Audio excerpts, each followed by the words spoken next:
my handout that I have all typed up for the overhead. It's sitting on the carpet over the airport. I don't know where it happened to it. So I'm going to have to chicken scratch, but I do have chicken scratch, some of this stuff up here. But I've also got some good film. I personally, in 1984, I was the head JV coach and for 2 years. And Coach Lasser asked me, he wanted me to help him out with the varsity and, helping out the offense actually back then with receivers and coach TVs. And I told him back then, I said, I'll come up there. And I go, but I want all the special teams. He's like, be my guest. So that has really become my baby at De La Salle High School, about the special teams. And two things I think, and once again, I talked about in the last period a little bit. Most of us, if you're coaching special teams, you only get, I don't know what your head coach allows you to have, but we don't have a lot of time for a lot of one-on-one things, a lot of skill things, a lot of drill work on special teams. You just have to get your special teams together and get it going. I mean, that's the bottom line. And so, what I'm going to draw up and show you today is what I think is very easy, a kick return that we do, and if I get to a punt return also, that is, I think it's really simple, but it's really effective. And I got a couple of those returns to show how they work. But the first thing I want to talk about just really quickly is about special teams itself, about the importance of them. Okay, why they're important, there's no doubt about it. I believe that special teams establishes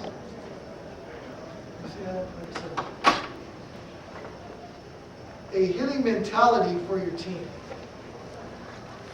I think, if your special teams rock, I think it does wonders for your team. If your special teams are getting destroyed out there, I think it's a major deflator for your football team. So I look at our special teams guys, it's like you are the guys we're looking to, you're going to carry this team emotionally. And they have to understand the importance of that role.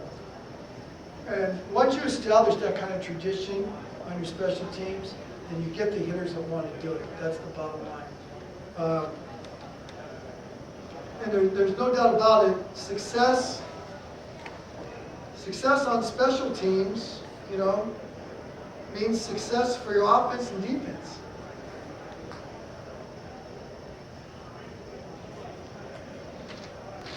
Because what's the game all about, really, especially at the high school level? On every level, you know that, but in high school, it's about field position. I mean, the closer you can get your team to the goal line, or the further you can make a team drive it, the more opportunity you can have for success in this game. There's no doubt about it. So we have a little saying too. I steal almost all my sayings. I steal from someone, but we always talk about offense. Sells tickets. Defense wins. Wins games. We always say special teams wins championships. So we, from the very beginning, special teams are extremely important. Our kids know that it's huge. Now, things we try to develop. Number one is an attitude. I'll never forget. This was back in, I don't know when this was. This was back, I remember the guy, the quarterback that played. This was back in the old North-South Shrine game. Curtis Conway I remember he was the Southern California quarterback back then. And we were playing in that game, and Coach Larson and I were coaching that game. So we're hanging out at Laverne over the summer. That's where we were staying, practicing and stuff like that. And so I'm going like, supposedly, we picked the team with some sports writers on. Supposedly I had the best, how many guys we had? 35 players in Northern California on my team. I'm going like, wow, 35 of the best players. I'm going to have great special teams. We're going to kick ass with these guys. This is going to be great. So we go like, we're going to do special teams tomorrow and all that. So get ready for that. I go, all right, how many guys want to be on punt return? Like one guy raises his hand. What do you mean?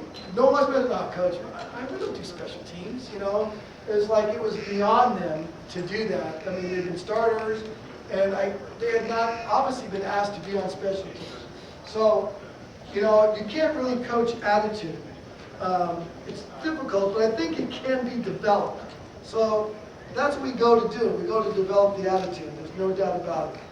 And I think the best way to develop an attitude for special teams, especially with the high school kids, there's no doubt about it.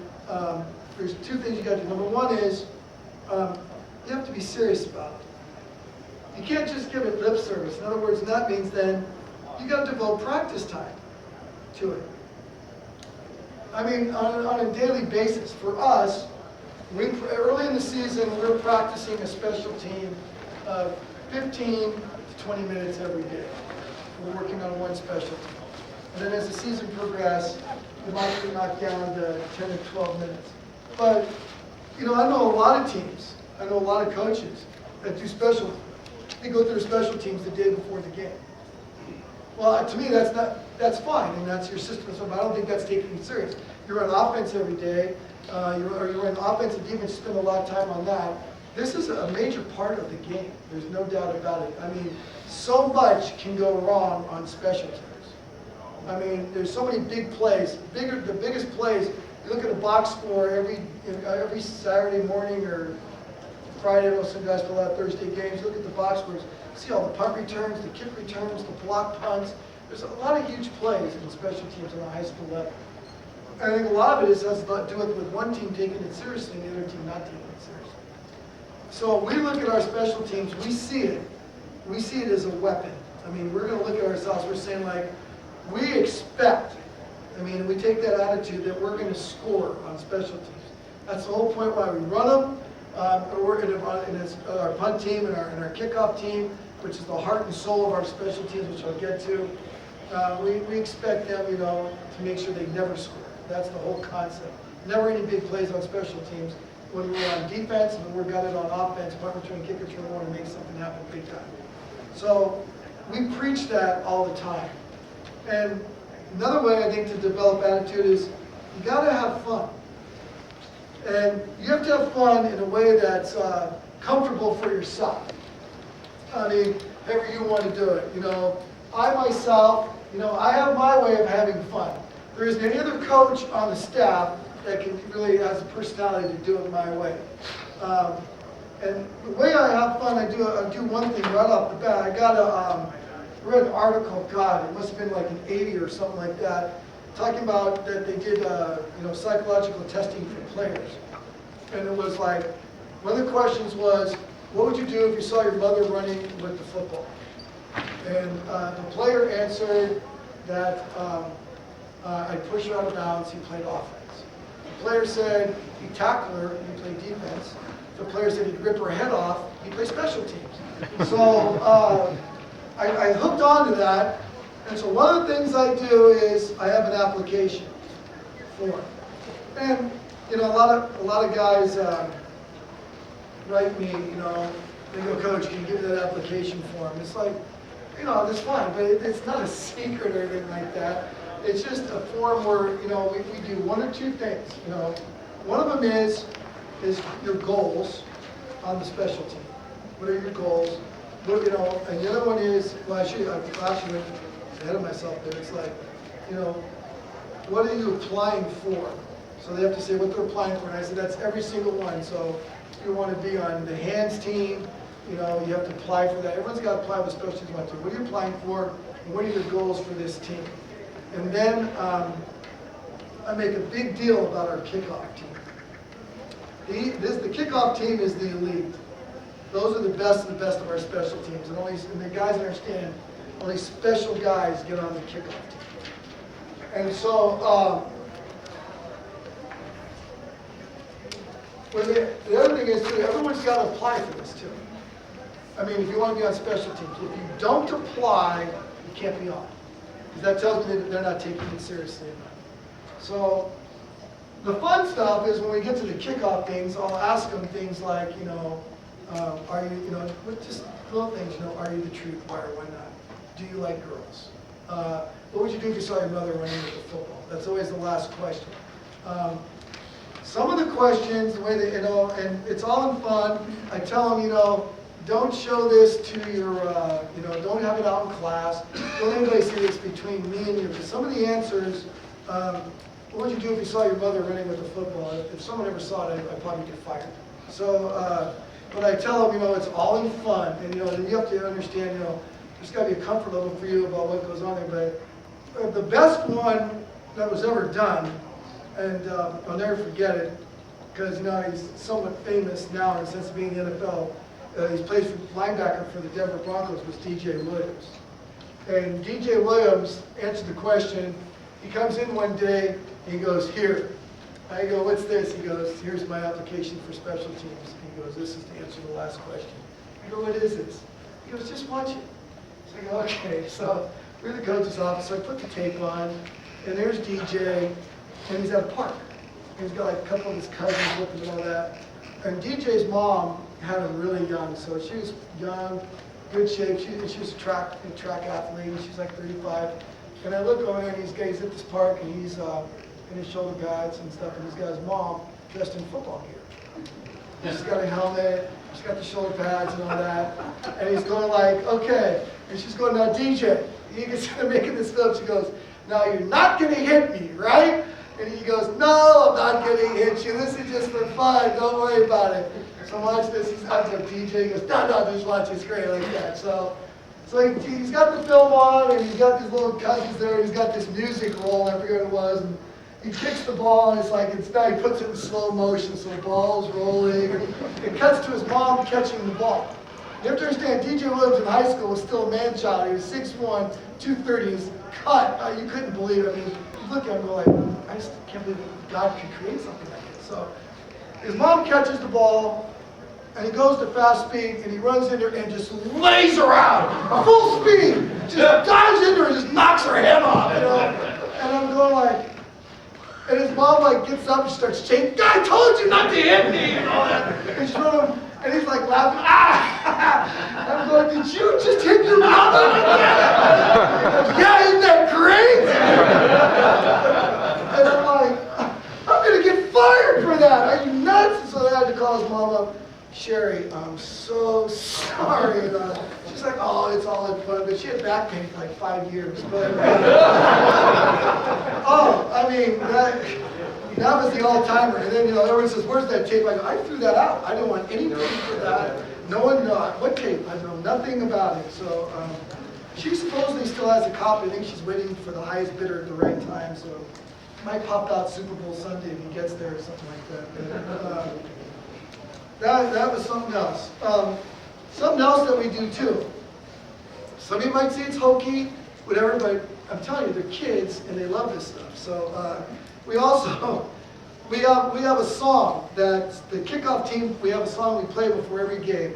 We gather around, and it's been like some song has something to do with some kind of craziness. Obviously, we used to play Lunatic Fringe. It was out of Vision Quest. This year, our special teams captain, which I'll get to in a second, he goes, "I have a different song." It's like, "A different song?" It's like, he goes, "Trust me." He goes, "We'll get jacked for this game." It's like, "Hey, if you say you're going to get jacked, then get jacked." And so it was some heavy metal headache type stuff, but I don't care. Whatever it does to get them going. Something else we do too. We play a movie every year. We get together. Usually on Labor Day, on Monday, because we have the day off, and we'll get together, we'll practice, and we'll get together. I'll get the kids pizza and a drink and all that. And the kids that make the kickoff team, we get together in my classroom and we watch a movie. And the movie is always about a good guy that beats up on bad guys. That's our whole concept there. So always looking for like heroes out there, or it's something to do with some type of toughness. So like. And then out of the movie, there's a line that we'll put on the back of the shirt. And when a kid makes a great special teams play, he gets a shirt. And believe me, these kids, these shirts, they're like gold. Because I don't give them for offense, we don't give them for defense. It's a straight special teams thing. So like 3 years ago, we had Black Hawk Down. The line was, "It's for the man next to you," which was a line in the movie. And we get a little helicopter and put it in the back. 2 years ago was Miracle, Leave Nothing on the Table. This year it was Buford Pussard's revision of Walking Tall. So we put a little stick and we said walk tall and all that. And it's always supposed to be a symbolic nature of some kind of what this shirt represents. And it's always representing some type of toughness in an athlete. And so we always watch that film, and we get shirts together. When a kid makes a great play on special team, he gets a shirt. And he can get multiple shirts throughout the year, you know, if he can. But what it does is for guys, you know, maybe a fringe first team guy, or a guy who doesn't get to play a lot, but he's got a lot of heart and soul, he loves special teams, it gives them a chance to get something. And I've heard kids in our team meetings saying, you know, my whole goal in this team this year was to get a shirt. That's all you know, that was my main thing, and I got one, you know, it means so much to me and all that. So kids will, you know, do amazing things for the most dumbest things. It cracks me up. And, you know, you could say, like, you know, you get ice cream and Baskin Robbins, they'll still go crazy. I mean, anything you give them for free, they love. So, whatever you want to do with that, but I'm saying that really works for me. And what that shirt does is, it just definitely, it distinguishes yourself from the offense and the defense. So, what I'm trying to build in these kids is an identity on special teams. I think that's real important, to building an identity.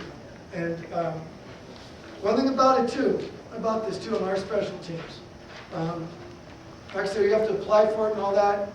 This is not a time where, this is why we condition for these types of things. This is not a time for us at least. We're not putting guys out there to give guys a break. We'd like to be able to do that. But we're putting guys out there that deserve it. And all I really believe to be a great special teams player, and it goes back to your attitude, all you have to do is have some heart. I don't worry about the kid runs a 5.3 and all that, because out there on the field in special teams, that's a lot of time in high school, kids are taking a break. A 5.3 is as good as a 4.7 because he's going to hustle, and he has a lot of heart. And that's all we're looking for from our kids on special teams. If he can hit, he can play special teams. Now, I don't pick my special teams till we get in paths. Because we have a lot of guys now, like this year's team, I have 30 guys coming back. So I already have a good idea who's going to make our special teams. Until I see these guys tackle and hit, I can't put guys on special teams. And so when we go a week of the season, we don't, I don't know, we start school early, so we don't really have two-a-days anymore. We just start, we do a little bit of morning stuff for the offense, but we go full pads, we go mostly in the afternoons. And after that first week, what we do is, that's when we determine our special teams play. We go for a full week. So the kids have applied, and then I go through a full week, and then I pick the teams. And what we do is on our Saturday, where we have we have practice. The first, either we're going to practice or it reverses. It doesn't really matter what our schedule is. But in one of those practices, it's simply going to be a special teams practice. And that's all we're going to do. And we're going to go over our basic special teams, what we're doing. And I line all the kids up. And I have it all charted out, and I go, okay, first guy up, kickoff, wedge buster, so-and-so, and the kid, woo! And the kid runs out there. So we're making an issue. What we're saying is, this is important. You got on this team, it makes a difference that you got on this team. And the kids get excited, and it's a badge of honor to get on our special teams. So when you get kids that have that attitude, because most of the people you face, their kids don't have that attitude. It's like either they're forced into it, or it's not really something they take real seriously. So that is real important, I think. And then the practice part of it. I'll get into what we try to do. This is something I actually did something this year. It only took me 25 years to figure this out. Get a scout team ready. So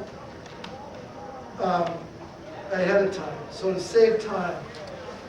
So I started doing this. This really helped me out. It saved a lot of time.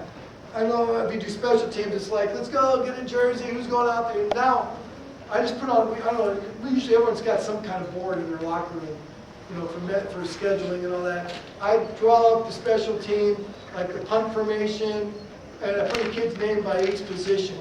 So that kid looks at it and he goes, okay, I want scout team punt. So he goes out there on the field, he gets on his swim vest before we warm up. So we're all ready to go. So I go, okay, let's go. Let's go punt return, give me that scout punt team, boom, they all come right to me right now. And I'm not scrambling trying to find guys. And I make up that team. Of course, things happen. kids getting tutored after school, kid went home sick during pit period, but you just make those adjustments. But you get a group of kids that become like your scout team, special teams, and they take that seriously too.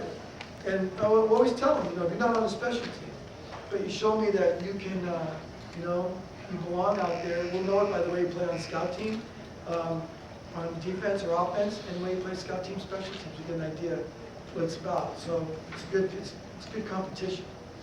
I already said you should practice a special team every day. I already told you that.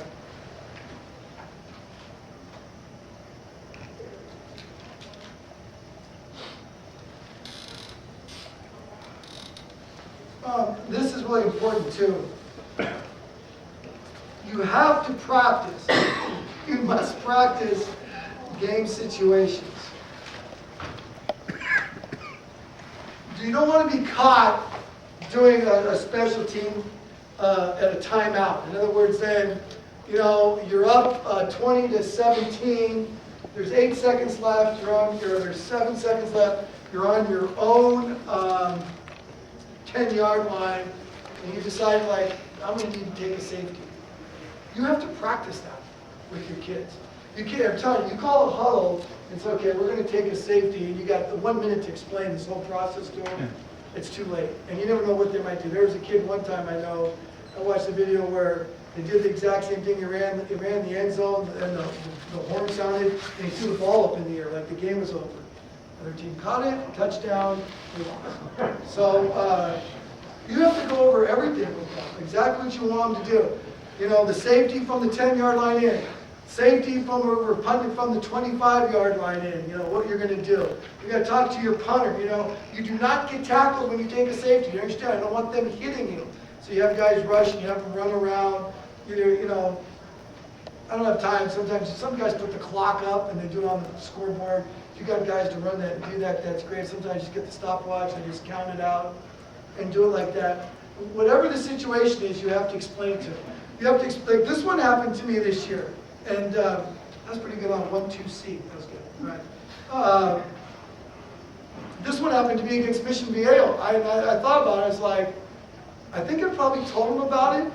I know I told him, but I don't think we practiced it. This one too. After the kick, after the safety. Well, since none of these kids ever watched football, they didn't know any of the rules anyway, so you got to explain everything to them. But the kick after safety, I think our kids are always used to, I think everyone's been used to, a lot of teams kick the ball. Mission Viejo, though, punted the ball. And our assistant coach denies he did this, but this is what he did. We have a call, stay away from the ball, because we're Catholic, we say Peter, it means stay away from the Peter, okay? So kids all can relate to that. So that's what we yell. It means get away from the ball. So Mission Viejo decided to punt the ball instead of kick the ball. And the guy punted it, and it was kind of a shame. And the ball started rolling around, and our assistant coach started yelling, Peter, Peter, Peter. Our kids started, no, get on the ball, And so finally someone got on there and got it. You have to practice that. Hey, when they're kept or safety, when they kick the ball to us, that ball is live. So you have to understand that. I told our coach, I said, what are you doing? I didn't say that, it was another kid. Like, yeah, sure. Okay, so you have to understand that. They have to understand, practice all those types of things. Now, you have to practice them every day, but I think once every 2 weeks, just kind of remind them. I need to understand too, like on a punt, when you block a punt, if you're fortunate to do that, I always tell my kids, that if you block a punt, what I don't want you to do is fall on it. I go, I want you to scoop it and run it for a touchdown, because if you scoop it and it falls all over the place, what happens? It's still our ball because it's fourth down. That's correct. So you explain all those little things to them about it. You got to tell your kids, the kids that do watch the NFL, you got to tell your punt team, you don't have to wait 3 seconds. A lot of them think they have to do that. Okay, I can go now. It's not like that. You don't have to wait till it's punted, type of thing. That's the other. They wait 3 seconds usually because that's when the ball's punted. You don't have to do that. This is high school. You can go right away. All right. So a lot of kids don't know that. They think they have to wait till the ball's punted. So every little thing about that team, you got to explain to them to make sure they're up on all the on everything about that. And you got to have your subs there too, because you know someone's going to get whacked, and they got to understand when they go away, they got to know what's going on too. You got to teach a kid how to fair catch. You know, you just can't tell a kid today. I mean, you say like, hey, if the ball's short, I want you to fair catch it. Okay, coach. They don't know what that means. It's a fair catch means your hand goes up and they can't hit you. Okay, and if they do rack you, well, it's 15 yards. So, what? I was like, no, don't worry about it. It's okay. So, but these are things that kids have to be taught. There's no doubt about it. You got to think of, don't assume that your football players in high school know anything, because they don't when it comes to this game anymore. I don't think they're any smarter in Southern California about this game than they are in Northern California. And I know a lot of teams like punt return. I know it's true. You know, high school punters shank it all the time, and it drives you nuts. I know Coach and I were talking about UCLA. They have a guy throw it, and I understand that. You have a guy throw it and catch to run your punt return, but realistically, that's not going to happen in a game. I swear to God, we must have gotten 5 balls punted to us in a 13-game season this year that were decent punts. Everything else went everywhere. Your kids have to learn how to field that and know what the situation is. Because if you're throwing them perfect balls all the time, and then all of a sudden you get in the game and the ball goes haywire, they're going to try to probably make a catch they shouldn't, they're going to fumble it. They got to know the situation. So you got to do it both ways. Have your kid punt it, he's shanking it, throw it, you know, both, be ready for both things, or a judgment sheet, whatever you have. So that's important. Okay, now what I'm going to show you today is what I just consider, I just call it, it's just a simple kick return. It works for us. I've been using it. It's just one of our kick returns we have. It's worked for us. Also, I forgot to write this down. I'm sorry. That's why I was doing it at the beginning. Any questions about any of these things? This is my email address. It's .org. So it's just Eddison. That's an S. I'm starting to write fast, and I write like my 7-year-old. EdsonT@dlshs.org. If you have any questions at all, email me. If I don't think I can answer it on the email, I'll just say get my cell, give me a call.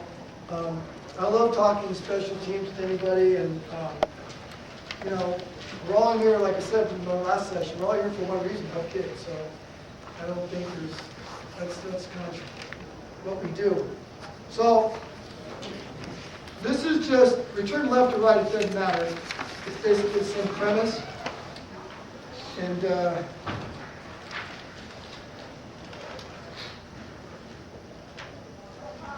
where's the open machine?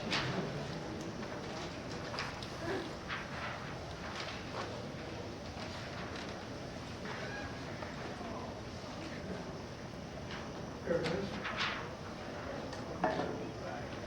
This is just how we set it up.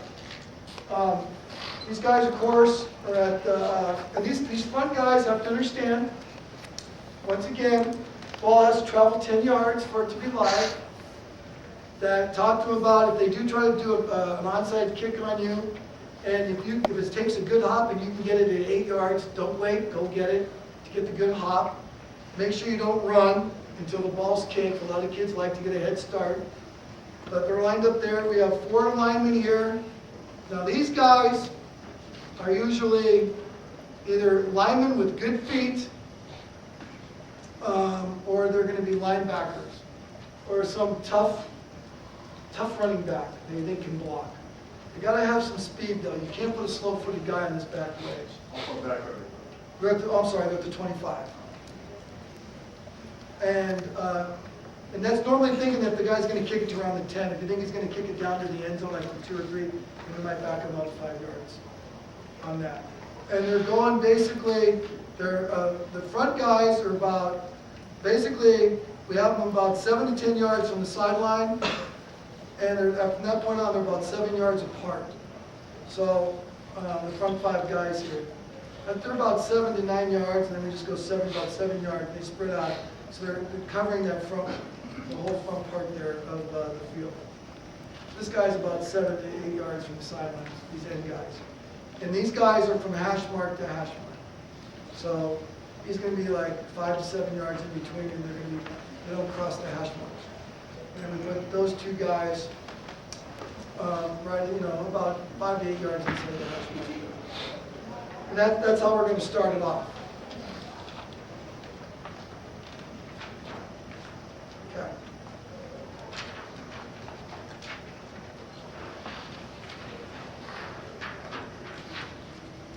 Okay.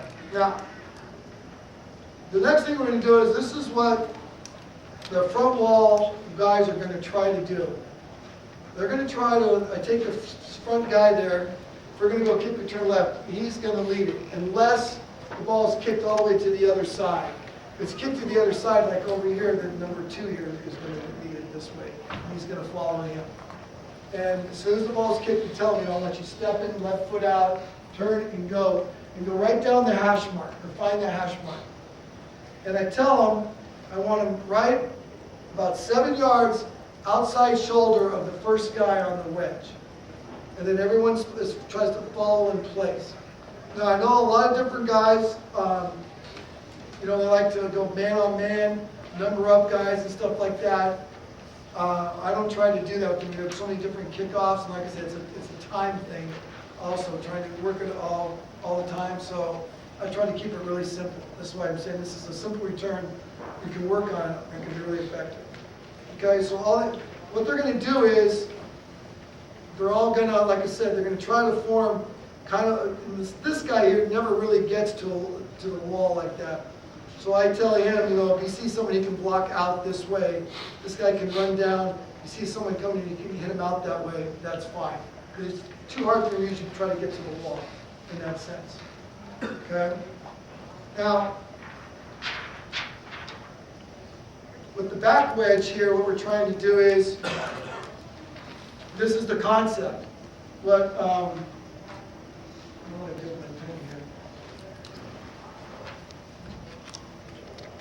What we're trying to set up here is, if we're going on a standard 5 and 5, but what we're trying to do is, we're trying to isolate these 5, and I say these 5 because the player that doesn't get the ball, when the ball's kicked down, he's going to join the wedge on the side he's on. He doesn't have to cross over. So if we're going left, he doesn't have to run to the left. Just join the wedge. And if we're going left and he's the last guy on the line here, that would have been the kick returner. He's got backside, so he's running. He's looking to see what guy can knife in to kill his teammate. And he can break off and block that guy. So he makes sure he doesn't get killed. If he's not on that side, it's the lineman, then he knows he's got backside responsibility. Because the lineman knows that if it's kicked to this guy, then this guy's going to join. If it's kicked to that guy, then he's not going to get joined. And we're trying to set up here is, we're running this, the idea is we're running it to the hash, and we're trying to take it basically to the sideline and cut it up. So we're running it to the hash. We're trying to get a 5-on-3 on these guys right here.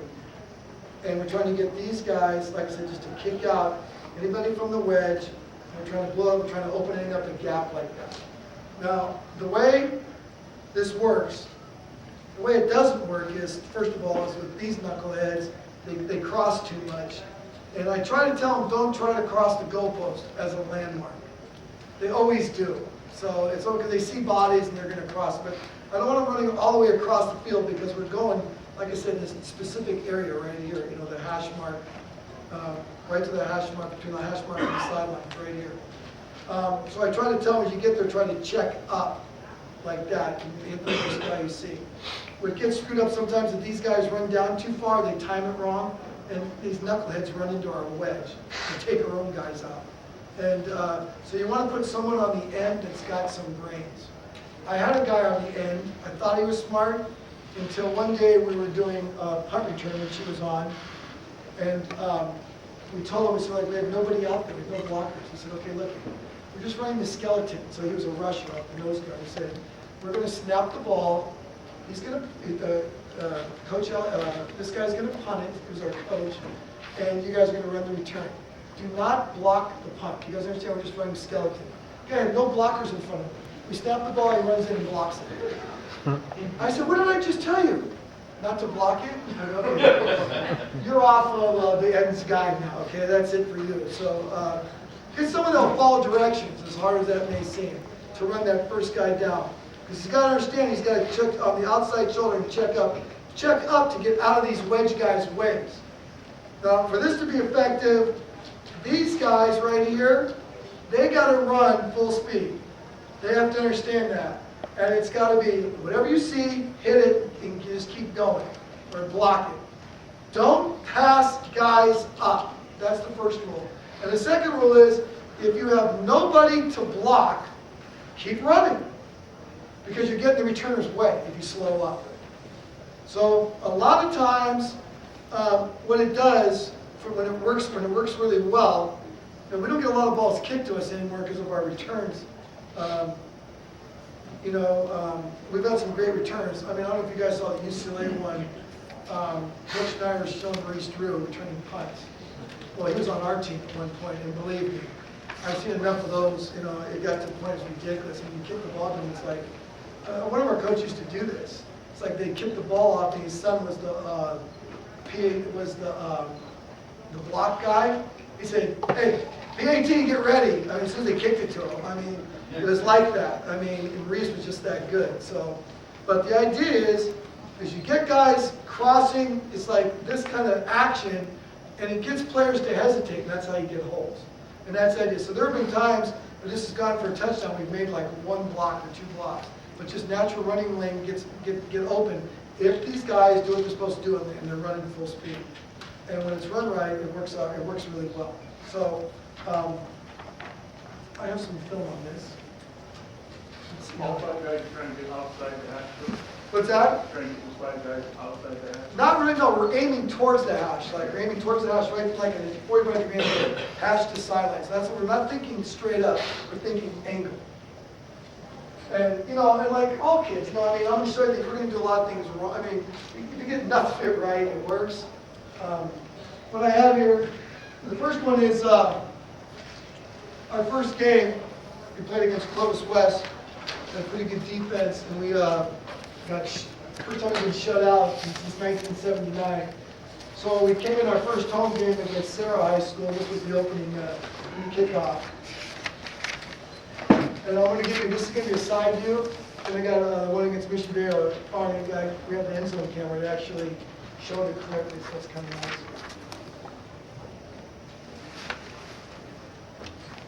Oh, Jesus Christ, what a moron. I got the wrong team.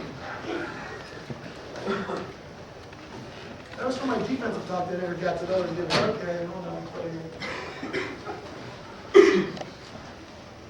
Ah!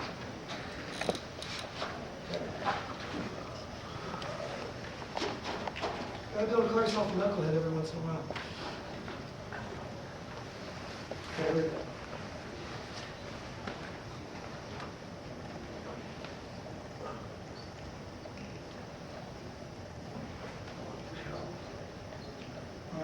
I don't know why it's skipping.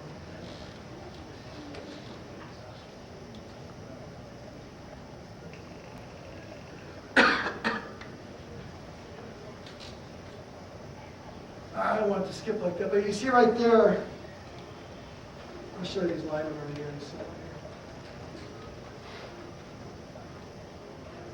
You see these guys right here, there's my blank. See how they're running right through right there? It opened up a natural lane for them. So they, instead of trying to look for someone to block and stop, they did a good job opening it up for them. Then it doesn't hurt to have some speed. Yeah, it runs everybody. But that's a good way to start a game. I'll tell you that. You haven't scored, you get your first touchdown. Now here's the one, Mission Viejo one. See him linking up there? They crossed over.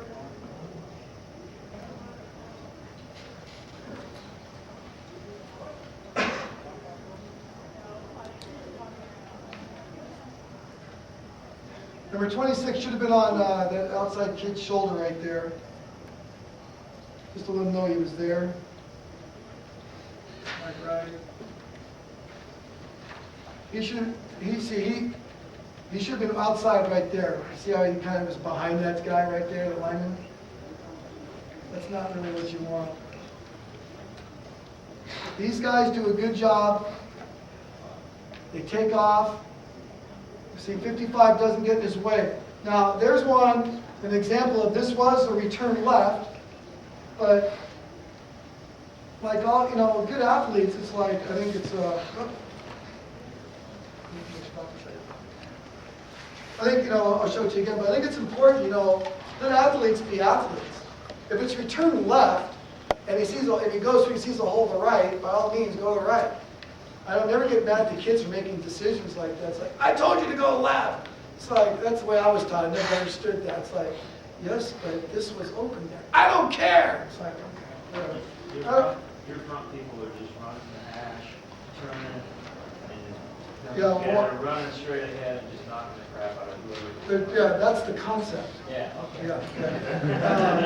That is the concept. You got the concept. And those front guys, 5 minutes, really? How time flies? You having fun? I'm sorry.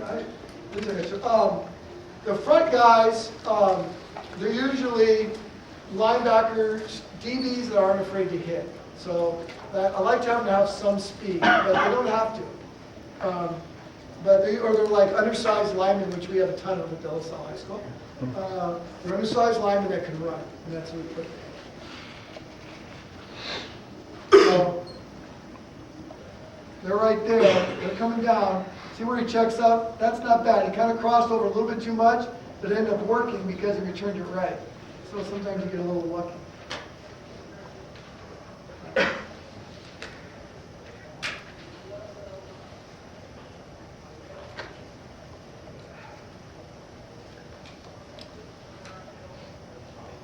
So that guy did a good job blocking up there, 22. See, he's the guy that crossed over from the other side.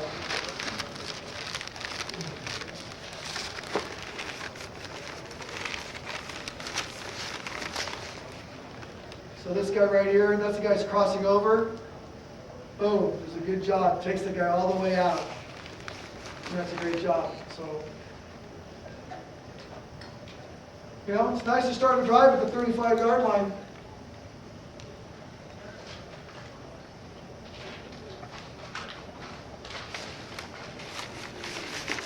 This next one's in the playoffs.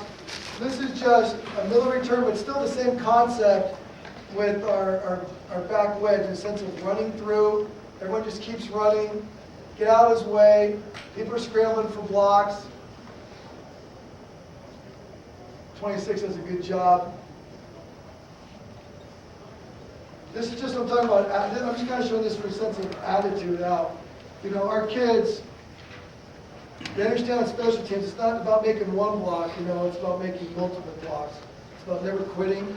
Like this kid here, 26, makes a block there, hits a guy there, keeps going, and he sends that's our special teams captain. So we have high expectations for him, and that's saying he's going to keep going. I'm just showing you this just to show you just what effort will do for you. This is a great return. This is unbelievable.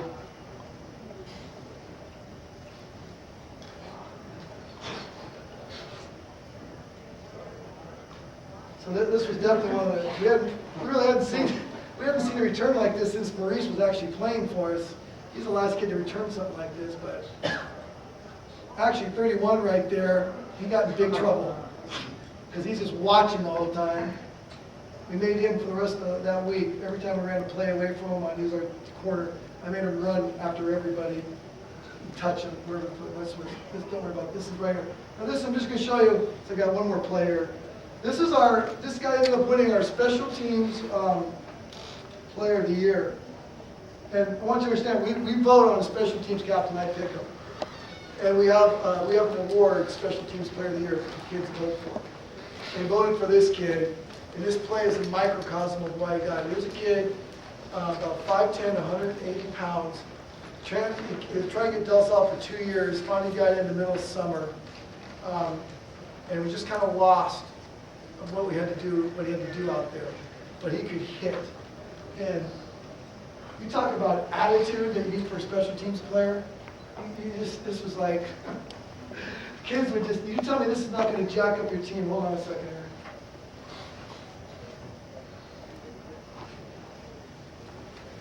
We're gonna follow this kid right here. Just watch this. Oh. That's how you win the Special Teams Player of the Year award at De La Salle High School. Now, you watch the kid he takes out. That kid he takes out, it's about 230. And this guy is just a stone cold killer, that's what I call him. It's just, you know, he did this all year long though. Look at this kid. Oh! Wait, let me go get another one. Wait, there's the ball carrier. Okay. And by the way, he got a couple of shirts this year too, in case you're wondering like that. But he gets a team, that just totally juices your team up. When you see a guy that's kind of, you know, not a huge dude, is going down there and just racking people like that. I mean, everyone feels like they're Superman when you start doing stuff like that. So, I'm sorry my time's run out, though. If you have any questions at all, you got my email. I really appreciate your attentiveness and coming to watch. It's an honor. Thank you very much.